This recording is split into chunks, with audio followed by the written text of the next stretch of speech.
How you gonna stay in one gangster company when there are so many opportunities out there? So all the other places where I'd worked, the staff turnover was relatively high. Okay, people would be out of their jobs within 2 years. 2 years was too long. Not personally, 1 year, I was already starting to get like, you know, like my butt, like pins and needles. I couldn't. Yeah, and it was also therefore surprising that I stayed at MTN for 5 years, because it had that effect. Okay? It went and grabbed young professionals and just kept them in the chair, warming it, out there standing in front of the mbaula of salary increases and crazy bonuses that basically incentivized them, right next to a sense of purpose, because money is not really a motivator 100%. Also, right next to promotions from Mira Timbuktu. One of the biggest reasons why young professionals would make like and just move from job to job was because you would be sitting there out here yawnfully waiting for your boss to realize that you need that promotion, and then they would hire some other rando to do the job that you have basically been trained all this time to take, and then you would apply outside in the wilderness, and somebody would be prepared to give you the job that your boss wasn't willing to give you with the requisite salary boost. So you would just move companies. So a lot of us moved companies to get promotions because it was hard to get promotions from inside. MTN, however, not on their watch. Nah. Like, you've been to Netbank, it's all good in the hood. We're not Netbank. You've been to Standard Bank, it's all good in the hood. We ain't Standard Bank. You've been to here, this, and the other, where it takes you 20,000 years to get a promotion, and even then you keep on getting passed out by people that you have trained in the job. When you come to Netbank, just show me what you can do. Dance around. Hey, can you juggle? Can you juggle? Can you do a trick? Can you do cartwheel on the floor? And so far as you can prove to me that you can do cartwheel, I'll give you promotion. And this promise, like proper, gets fruition. It's like, well, like type of stuff that makes you put your hand on your mouth. It's a shock. People got promoted who got told they were promoted, and so far as you can show me a cartwheel, I'll give you the job. And you don't even have to have the same amount of years of experience as most people who have learned how to be ventriloquist artists, people who have learned to be contortionist artists at the circus, who are never mind doing cartwheels but backflips and all different kinds of other stuff and flying in the sky and twirling and swirling and even being a ballerina. Yeah, they have to do that much more, but you, with literally a fraction of that experience and a fraction of that skill, you will get their promotion. So it was this environment where young professionals were out here killing it with crazy with crazy promotions after very short spaces of time, and it worked for MTN. It did. Listen, it is a model that I personally determined that if I'm going to start a company one day, if I'm going to be blessed by the Jesus on high to ultimately succeed, to commence for myself some kind of an entrepreneurial endeavor, I am going to follow the model of MTN because it worked. I told myself I'm going to go and do what MTN do, because look at how it grew. It grew precisely because it did not insist upon the bureaucracy and the red tape of insisting that you have, after getting your undergraduate degree, 10,000 years of experience before you can do a particular job. And so far as you can prove that you can do it, they put you in the job, because at the end of the day, we need to get stuff rolling now. We need to get stuff moving. We need to go and move stuff from point A to point B. And if you can do it, sit in that chair and do it, brother. I'm not going to insist that you have IPC and 20 more other thing on the side so you can do it. I love that model. It worked. I saw it. I saw it in broad daylight live. Like as in Hollywood lights, camera, action. We're going live. Like a YouTube live. I saw it live. I saw how when you award people opportunities based on merit, when you award people opportunities based on proof of aptitude, you can do it, you've learned, proof of skill, when you have successfully with some kind of quantifiable matrix verified that someone is actually good at what they do, when you can see that somebody can do something and you give them the job in spite of the bureaucracy or the red tape of validating their qualifications or even their years of experience, you can actually fast track how quickly you deliver. And MTN did that. Why did they do that? Because when you are a startup, that's why I told myself that when I go and start a new business, so when I start my own company one day in the future, I'm going to do it. Watch me, I'm going to do it. And then you go and you treat me, stupid South Africa, you are dead. Like I said, you're like that woman that's sitting being eaten by hyena in the wilderness. You've been dead for a minute, so but you're in denial. Listen, yeah. I told myself that once I start my own thing that I have yet to start commence, I'm not going to waste my company's ability to kill it, kick it, massacre it, because I am pedantic about lackluster things. Like, you have to have, at a minimum, this kind of honest level certification before I will even so much as listen to you, insofar as I've made observations of an ability to do a thing.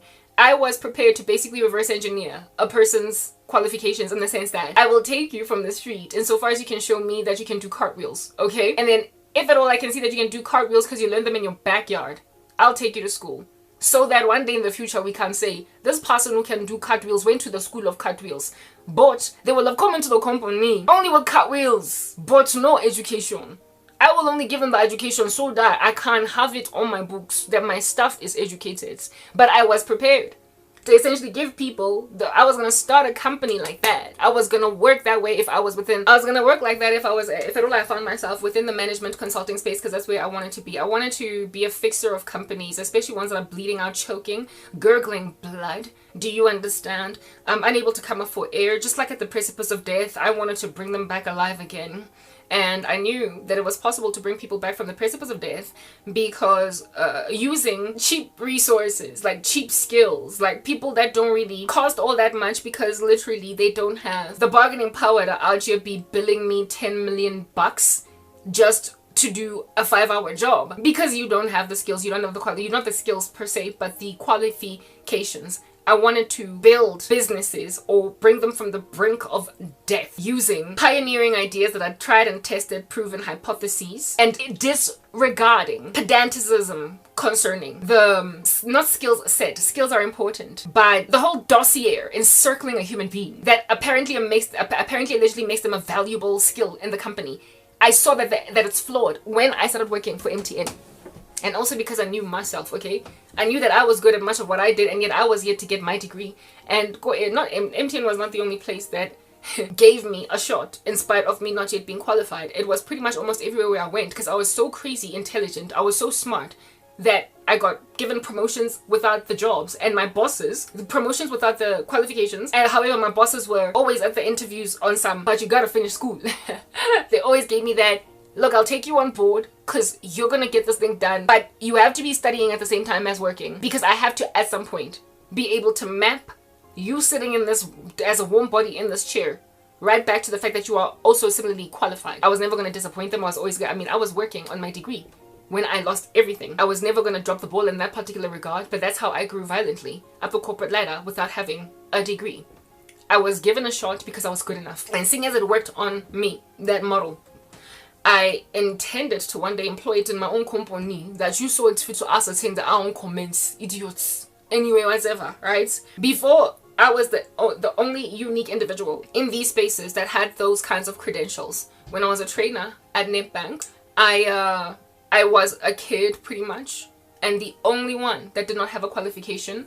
My peers were older than me by 15, 20 years, and they all had degrees. There was only one chick that was my age, and she entered that job with a degree, and she had to go through a year and a half of an internship first before they would make her permanent in the job. I, however, came from the call center, and at the interview, the boss lady, woman Chica, was like, look, I'm not comfortable interviewing you for this particular position. How would you rather like to be a trainer? I was like, of course, give it.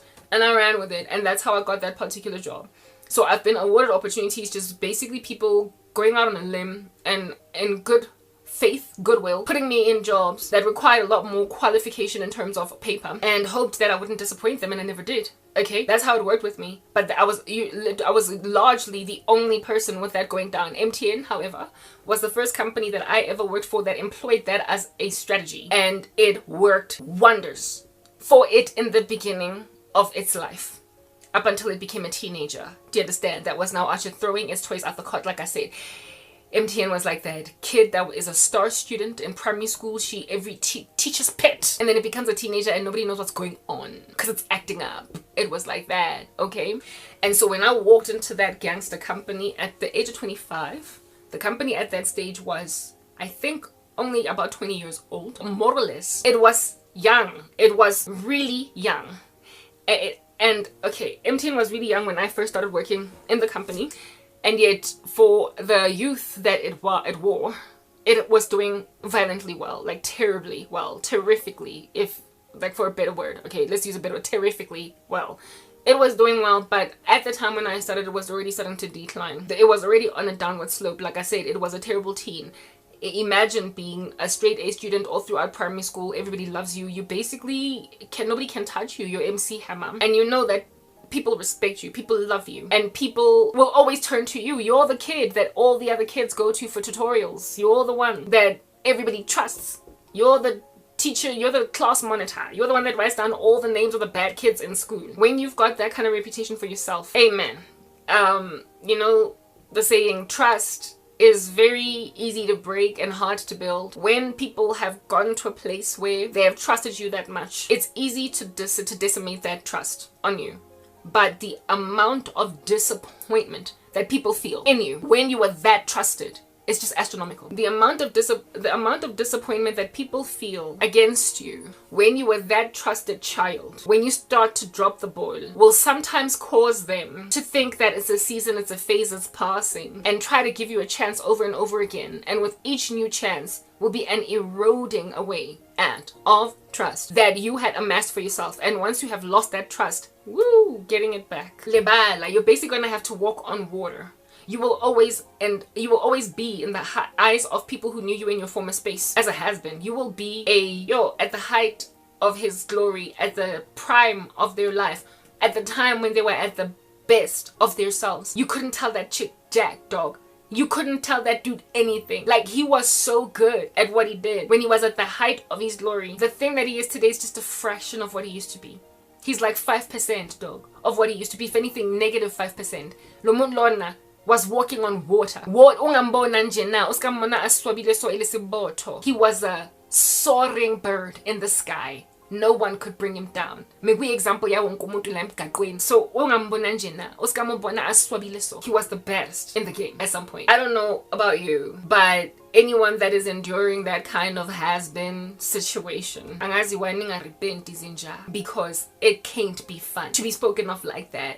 Yo, ujabu usikamona liso aswabile lisibotho. When he was just starting out lana, he flipped this whole company around. He turned it on its head, Joe.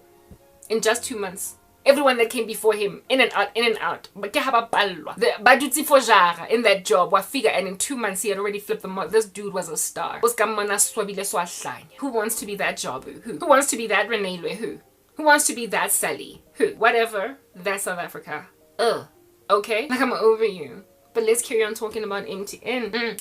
This company, when I first started working there, was on its way out. But just like a person that has established a great deal of trust amidst a people, when you start to drop the ball, they will make excuses for you because after all, you are the star kid. You're the class monitor. You're the one that writes down the names of all the bad kids when the teacher is on lunch or when the teacher goes to the ladies. So when you throw your toys out the cart, everybody blames who?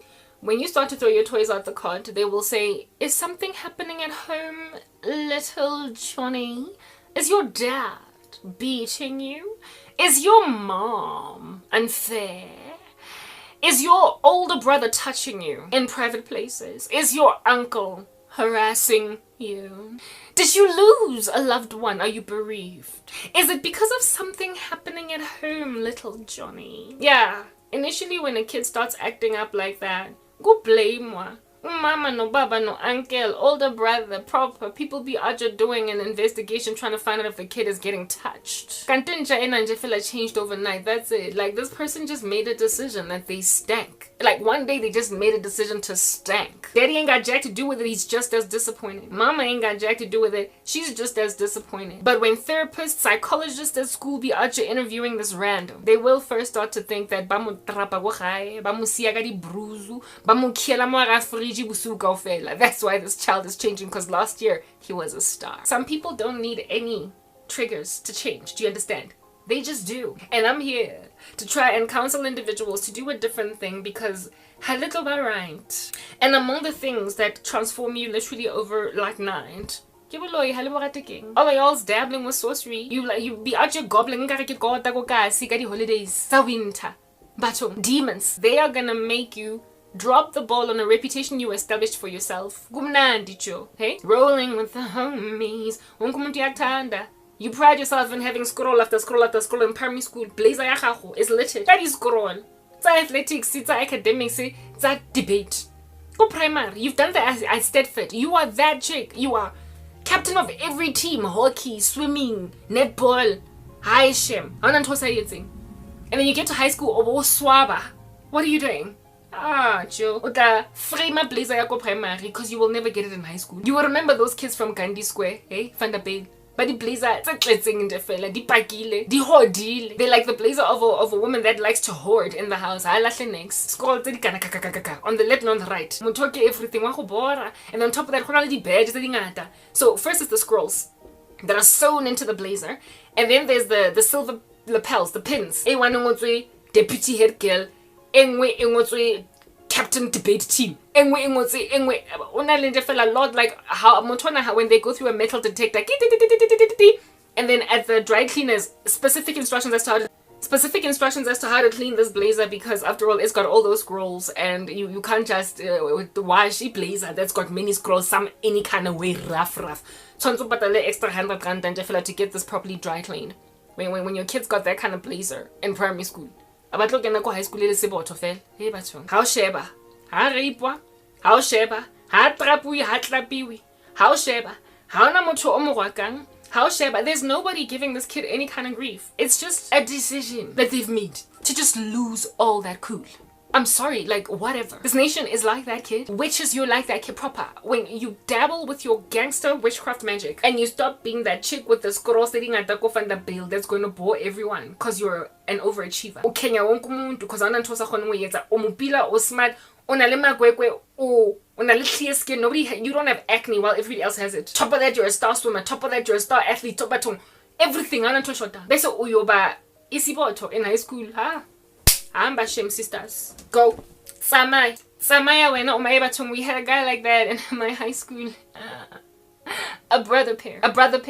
The youngest brother was 3 grades above me. The oldest brother, I never got to see him because he was not in my tenure of high school. He was much older. But he was in my sister's time. The brother was the head boy of our high school.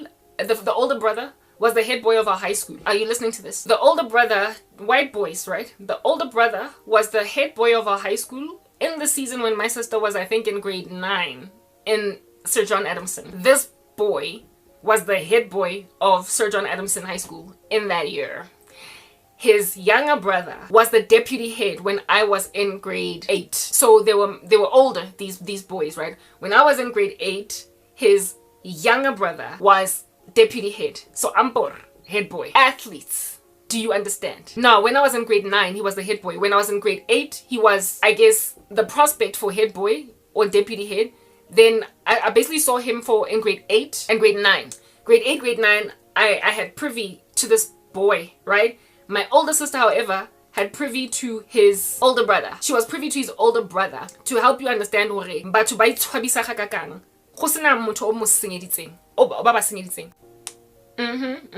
Academics, both kids. So, ka honors roll every term. Mabitso a bona na dula ntse bitswa ko top 20. I know the brother, that was a thing because my sister was perpetually privy to that, and my sister in and of herself was an academic. And I know that about the younger brother because I was in the younger brother's time and era, right?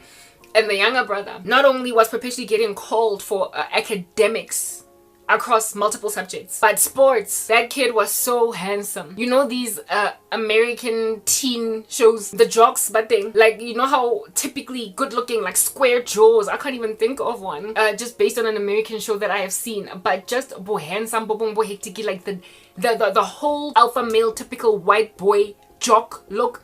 Very muscular teenage boy, tall, like firm body. Rugby, it's giving rugby player, right, type body. The brother was like that. But when you're a parent, when you're parents and you've got sons like that, that's my dream, to have tall sons that are well built.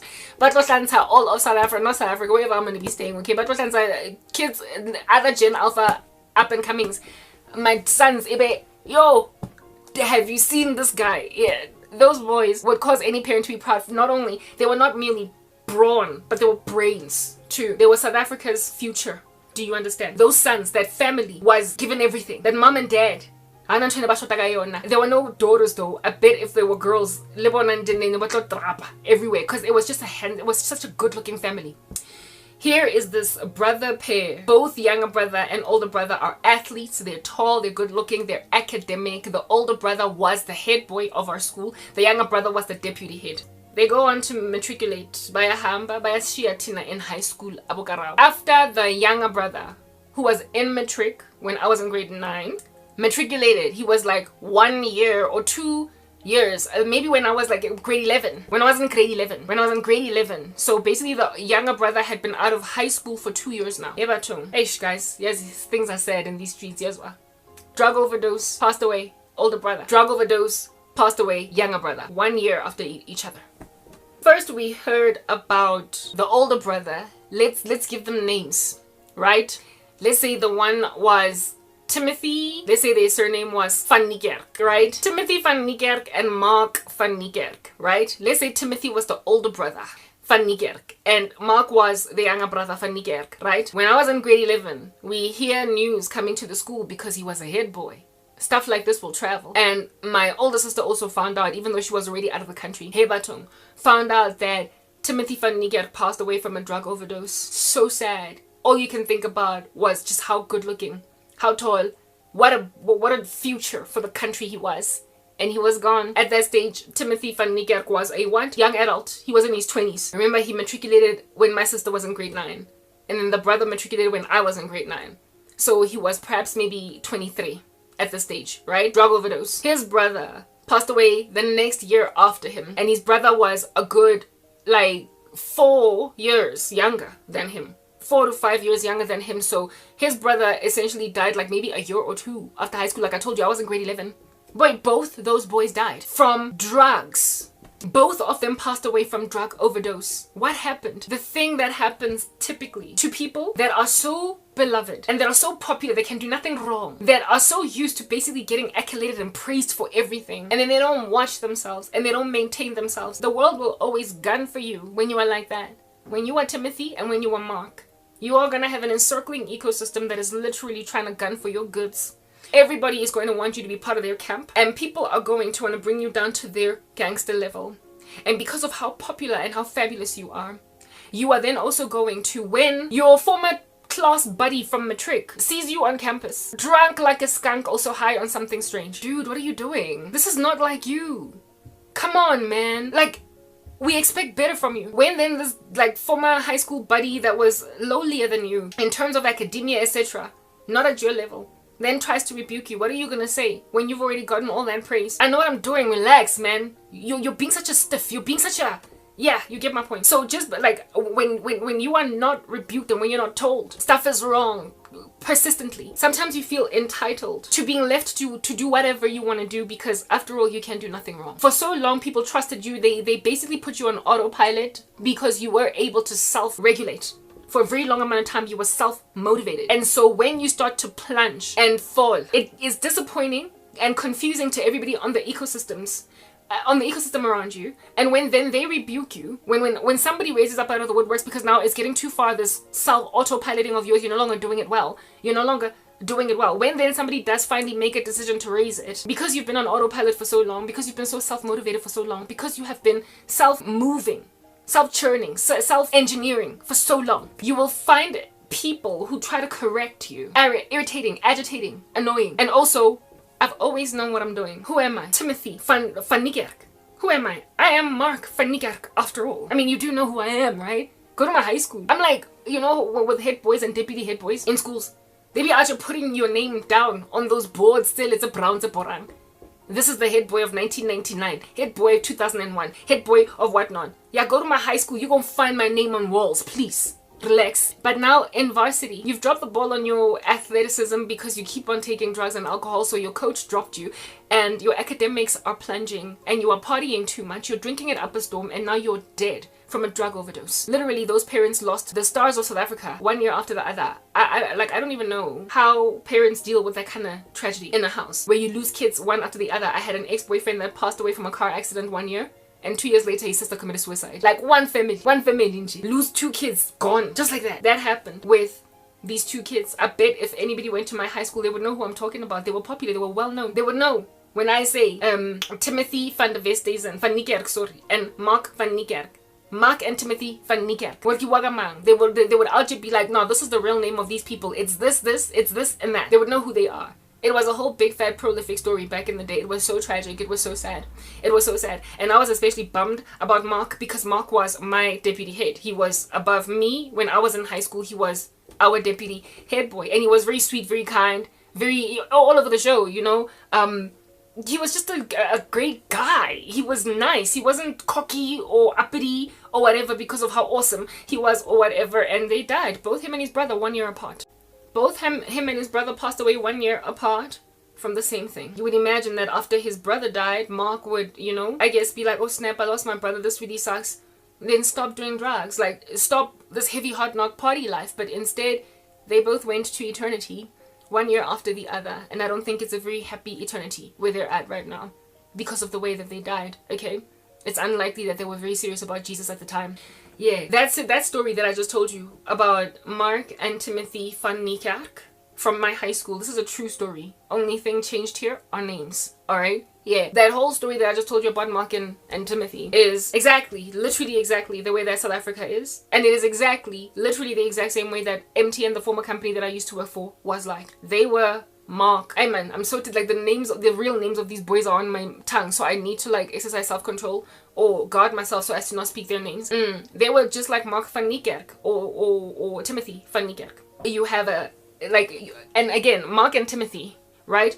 Both of them. This is self-induced. They did not come from abusive backgrounds. They were not, now that they were in varsity or early corporate careers starting in this country. Meet some abusive baboons that decided to traumatize these unfortunate souls so wretchedly that they would then mess up. They did not, I mean, South Africa, we haven't been in war for a very long time, right? We were fresh out of apartheid at that stage, so nobody was out here getting conscripted into any army. So it's not like they came back from Afghanistan like the American millennials, who now today out here be bashing their heads against walls because of all the blood they shed and all the trauma they experienced when they were overseas, right? They did not go to wars. There was nothing to account for why such a bright-eyed, bushy-tailed, sparky-eyed young man would go awry like that. There was no parental abuse. They had the world as their oyster. They were awarded everything they needed in order to live a life above reproach. They were set up for inevitable success because of the history that they had and the trust that the community automatically awarded them because they were just such excellent boys. Academically, athletically, in all respects, they were so excellent that this country was theirs for the taking. Do you understand? Well, I mean, with BEE wreaking so much havoc in white people's lives, I'm not really sure how far they would have gotten, but white folk have done relatively okay for themselves in spite of BEE's crazy. What's ridiculous now is that what they've done for themselves, BEE is trying to take it away. But yeah, so they would have been fine. Like, if they had not dropped the ball, what I'm trying to get at is that, Mark and his bro, right? Let me rather say Timothy and his bro, because Timothy was the older one, and Timothy and his brother, there was nothing that could explain to their parents, to communities around, to their disappointed high school, to their disappointed universities, respectively, where they went to go and study, to their churches, if at all they were every so often all up in that fellowshipping space. There was nothing that could account for why they disappointed everybody in that space. They disappointed everyone, and no one could be like 2 years before Mark died. He withdrew. 2 years before Mark died, something happened. I couldn't tell what it was. He was clearly unhinged, clearly disturbed. It was pomp, arrogance, bufast and buhektiki, and self-destruction, a masochism essentially, that destroyed them. It was entropy. It was a self-defeat. Do you understand? Because when you see lines of cocaine in front of you as your high school's head boy, your former high school's head boy, with several distinctions in matric, athlete, handsome, you're gonna go marry some very blessed woman, all that jazz. When you've got these things going for you, and all throughout high school you never touched a single drop of alcohol, all throughout high school you never touched a single pill of ecstasy, and then next thing somebody out here presents lines in front of you of cocaine. When you are that person, more so are you carrying on your shoulders the responsibility to say, I know who I am, I know I'm special, I don't need drugs, I'm addicted to life. Remember that ad in South Africa? I know who I am. That little funny tin man. I know I'm special, I don't need drugs. I'm addicted to life. More so, are you supposed to make like that Tin Man and sing I'm addicted to life? You know you're special, you don't need drugs. Because you are special, you are our head boy.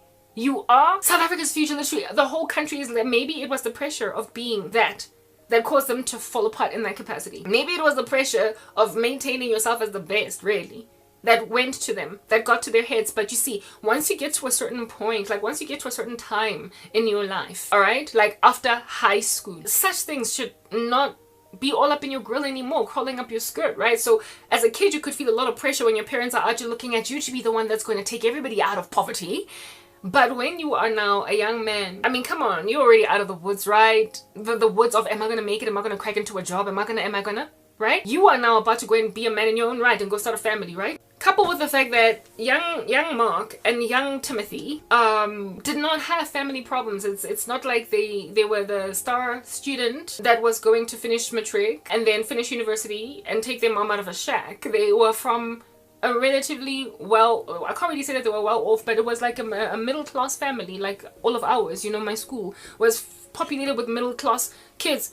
It was a middle class school whose parents, if all these kids were not on scholarships, could certainly afford to pay for their school fees and whatnot. So they didn't have family problems, money issues, nothing that can, like I said, literally there is nothing that can enable somebody to sit down on and jot, you know, on a piece of like paper, elaborate bullet points, explaining, detailing the 5 steps that were embarked on prior to the crash and burn of said Timothy and Mark. There is nothing that one can identify and put down on a piece of paper as to what happened over there. We literally have no idea what Lomuntu just fell apart. Mamelang, when you're that dude and when you're that girl, yo, ain't nobody out to be owing you any compassion, mercy. Maybe we might feel sorry for you because you crashed and burned, and how great was your splat, how great was your fall. But when, unlike the kid that gets raped, and so that's why they withdraw and that's why they start failing at school. When, unlike that kid, you fall apart in spite of literally everybody tiptoeing around you. You are razor sharp the way that everybody gets rather cut by you. When you make yourself splat on the floor like a cartoon and expect that stars are gonna come out. Mina as Karabo. I'm just gonna look at you on some how Popeye. When you fall on the floor, you break your skull and you die. You should have seen that coming, given that you were the star, weren't you? However, you fell and now you're dead, and I don't care. So especially if you had a whole bunch of people in the run-up to you falling apart telling you, dude, you're gonna make yourself fall apart, not you. Please, everybody else can fall apart, not you. When you put yourself in a position to decide to disappoint the whole planet, there also then comes on board your entitlement to keep everybody lowly, that then wears a responsibility later on. You see, late bloomers, those who come around later, like the kid in a family that is out here flunking primary school. Everybody don't trust this chick. Like, what? Okay, always getting cheek-eyed. You're the one that everybody's always throwing against the walls. You're the one that's always spitting on the floor. You're the one that's always throwing your toys out the cot. You're the one that's always banging the door. You're the one that's always angry at parents. You're the one that doesn't finish your dinner. You're the one. And you've got a star, Stella, like, bit of a Timothy brother in the house. I know, shame. This Timothy brother, you will look at them like you will look at your Timothy or your Tara sibling, whether or not they're girl or boy, as the one that's always not finishing their peas on the plate. Tara's always eating her peas. I don't care. You will end up singing to Tara one day when she's sitting there and your parents are not home. Look at me, I'm cutie Tara, bursting with all this good behavior. I won't do anything that my parents won't like because I am Tara, the terrible. You will tease your sister for being so good all the time because you're always the kid that doesn't finish the peas. But then when you get older and Tara becomes a Tara in the village, like Hamas inside the kibbutz, and you're the one that's rebuking Tara. You who was like, look at me, I'm Tara the goody two-shoe, always bursting with so much good behavior. She won't do anything that will upset daddy. Oh, Tara. When you are always teasing Tara because she's such a good girl, and then you turn 20 and you get your act together because you were the one that was always being spanked. You were the one that was always being told, hey man, what is wrong with you, Candace? How many times must I tell you not to do this, Candace? Candace. Everybody's always speaking about Candace. Get your act together, Candace. When Candace turns 20, and now she's here. She's the one that walks around on campus with her hands folded. She's the one that's always got a pin in her hair, like I've always got a pin in mine. Hey? She's the one that's always got a pin in her hair because she's always ready to take notes. She suddenly woke up and decided to be serious, okay? Even though she wouldn't eat all her peas and couldn't stand Tara's goody two-shoe. Yeah, when Candace does a 180 and is always walking around with pens and pencils in her hair on campus and passes every subject, doesn't go to the parties, rejects the drugs, only drinks one Savannah and then goes to her dormitory because she has an early morning. When that becomes Candace and Tara's like, ah, ah, ayoma, ah, ah, ayoma, making like swing, see ya, swinging on a chandelier, on a chandelier. She's swinging on a chandelier. She's at every party and she's out here sniffing rounds of cocaine every so often. When Candace goes to Tara, older sister, and is like, what are you doing? You're the one that mom and dad are looking to. You're the one that everybody trusts, dude. I'm the one. Tara, listen, I'm the one, okay? That everybody's always just waiting to pounce on because I'm always just doing something strange. You cannot carry on like this, right? You need to understand that this is not you. Yeah, when Candace is the one that's now highlighting behavioral issues in Tara, Tara's then gonna look at Candace on some, who do you think you are? You don't get to tell me jack. You ain't nothing. You ain't nobody. You're the one that wouldn't eat your freaking peas. So please just leave me alone, okay? I know what I'm doing. I've always known what I'm doing. You, on the other hand, please, we don't even want to talk. That's how Tara responds to Candace when Candace tries to rebuke her. Once Candace does a leaf, turns around, and it takes forever and a day. You know how trust is so rough to build and yet easy to break? Similarly too, when you are the kid that everybody is like, it's gonna take you a good decade for people to finally snap out of the fact that you're a big girl now in a big world. It's not a big thing if you leave me, but I do feel that I do will miss you much. Remember that song? When you're a big girl in a big world and you start to become responsible even though no bora your parents, hey, it can take you up to middle age. I kid you not. If you are Candace, it can literally take you up to middle age, as in you're in your 40s, bruh. You've got like teenage kids now. For your parents to finally give credit where it's due, that you flipped, you changed. You're a mom now, and you are the one now that we have to go to try and deal with the fact that Tara is in and out of rehab, and she says no. And can't nobody tell her what to do. She won't go. We cannot escape because our Tara is a terrorizing nightmare. We try to make her go to rehab and she won't go. So we need you to help us, Candice. Because even though for a minute we didn't trust your help, the bottom line is we think Tara could be dying. Because she always got to have a bottle near. And there's nothing we can do. But now you're a Christian. You're praying and you've given your life to Jesus. You seem to have more temperance than the rest of us. We can't handle Tara, 'cause we try to make her go to rehab and she won't go. Yeah, when you try to send Tara to rehab and say no. If at all you were the kid that was boring your parents, driving them up the wall on the come up, and you turned out later on to be the more responsible kid, abazali bakho can hurt you so bad. They can drive you up the wall so crazy, making you feel like you'll always be the sideline thing, 'cause we got to deal now with Tara. 'Cause Tara will come around. She'll come around. Watch it.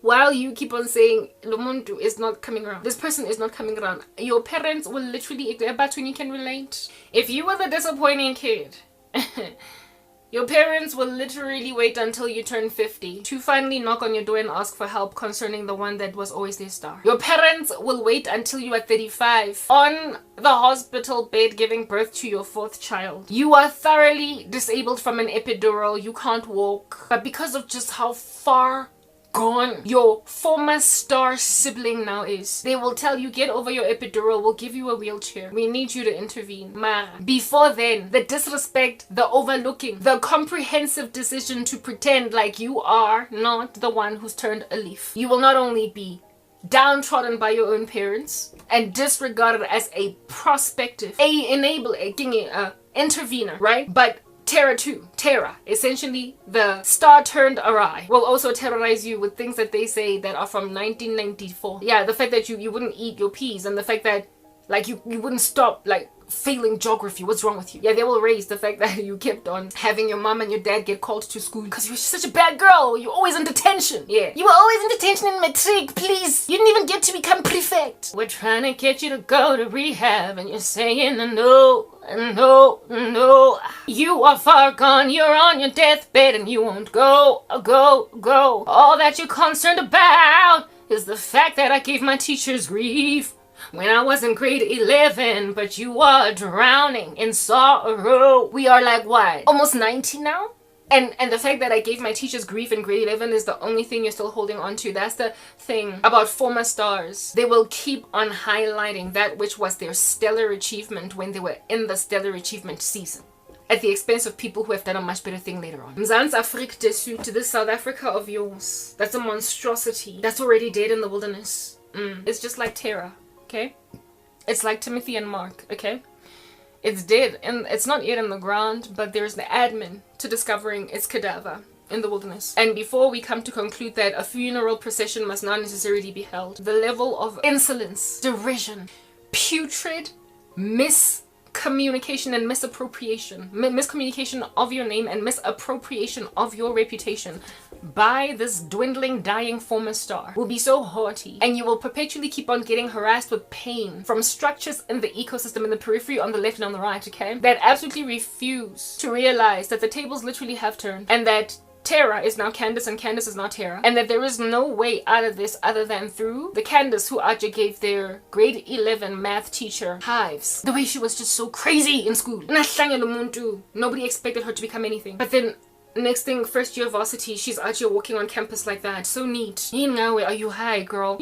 And people keep looking at you like that when you are Terra, when you are Candace, sorry. All the way into your future, waiting for you to drop a ball, drop an egg. They will surveil you on some, it's not gonna last. To a point, listen, these people who are saying that your little new leaf on life, you're turning around, it's not gonna last, can say that for decades. Like I said, your parents, if at all you are Candace, sometimes it takes you up getting to middle age. You are a grown man or woman with teenage children. And only now. You've been on the straight and narrow since first year varsity. But you were a terrible teenager. Ooh. As a child, you were the one that was always throwing your toys out the clothes on mamina. As a kid, you were the one that was always wetting your bed. As a kid, you were always the one this, that, the other. You were teachers always getting called. You were always the one getting spanked. You were always the one on some issue. Because you were always getting beat. Issue, that's you. Always sleeping bruised. That's you. You did that from 0 to 18, and then at 19 what changed suddenly overnight. So from basically 19 to 29 to 39 to 45, they still have not snapped out of the fact that you grew. Have not snapped out of the fact that you grew, yo. You grew. You grew.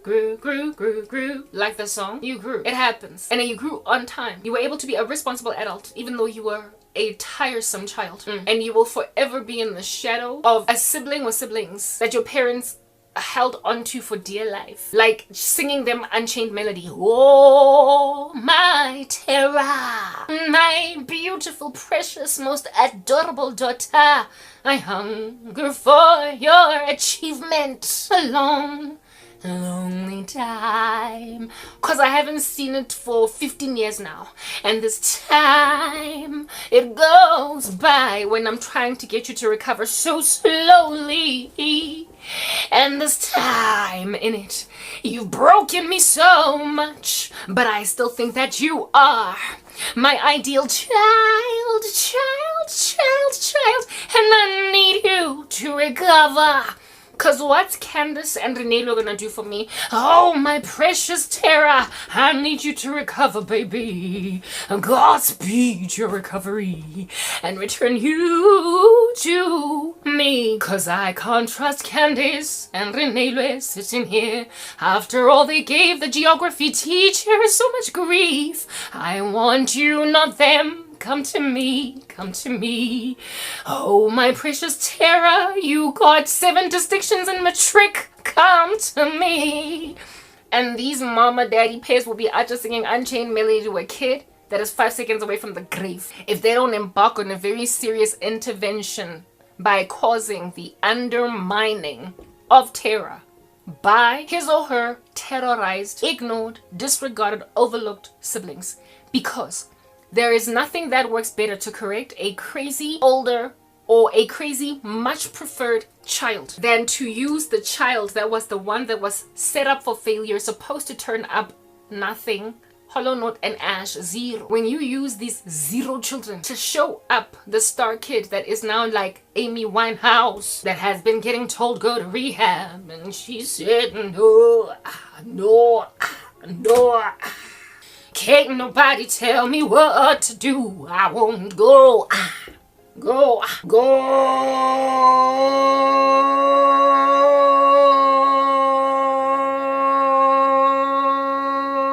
nobody tells me a thing, 'cause I am terror, don't you see? Can't nobody take me to rehab, I won't go. Go.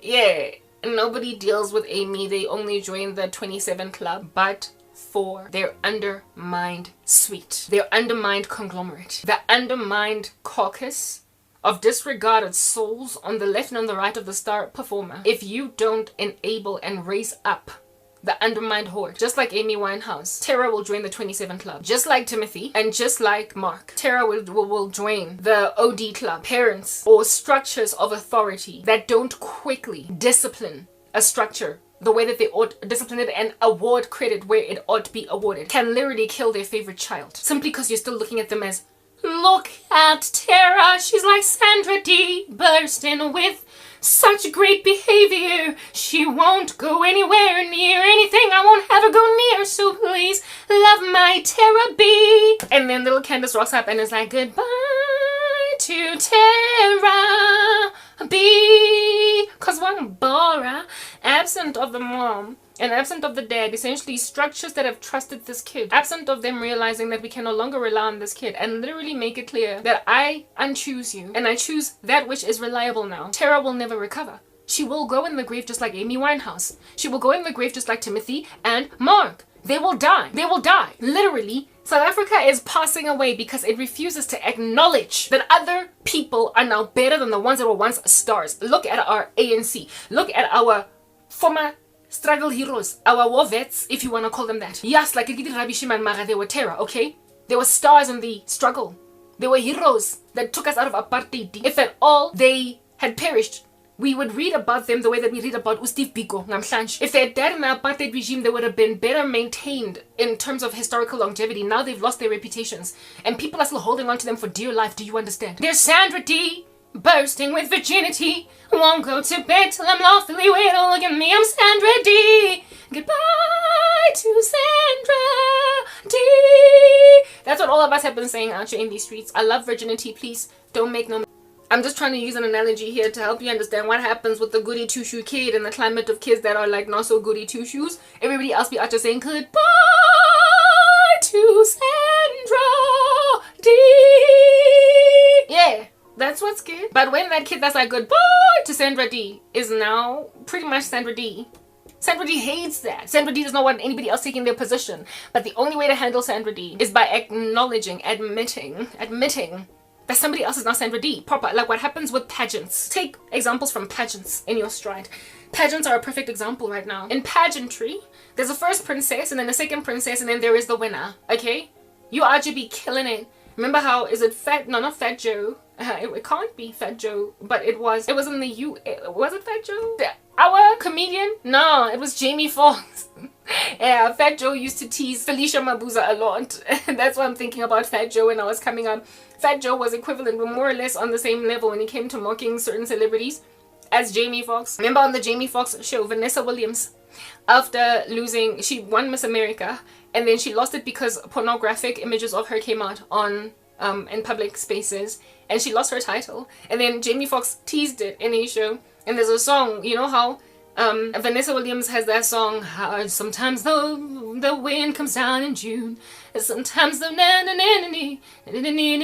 yeah, how can, yeah, you remember Pinaya Vanessa Williams, sometimes the sun comes down in June, sometimes I remember being blue. I forgot the song, okay, it's been a minute, and I don't want to like out you add lyrics that aren't ready.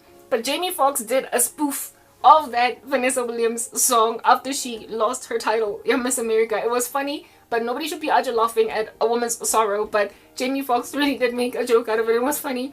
And on his show, he did a skit where he was acting like Vanessa Williams, and he's using that song, and he's like, how can he?